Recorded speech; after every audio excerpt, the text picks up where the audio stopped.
তোমারগুলা কত করে? তোমারগুলা কত করে? 10 টাকা।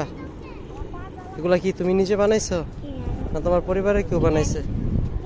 কিনে আনছো? কত করে কিনে আনছো? 5 টাকা করে কিনে আনছো, 10 টাকা করে বিক্রি করো। এত ছোট বয়সী তোমরা ব্যবসা ধরা শুরু করছো। কেউ নাই ঘরে?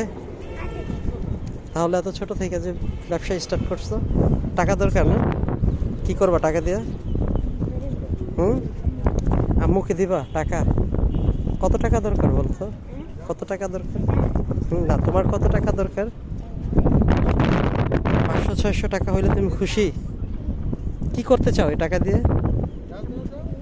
জি, আম্মুকে দিবা? তুমিও আম্মুকে দিবা? খাবা না টাকা? কেন? টাকা দিয়ে তো মানুষ কত কিছু খায়।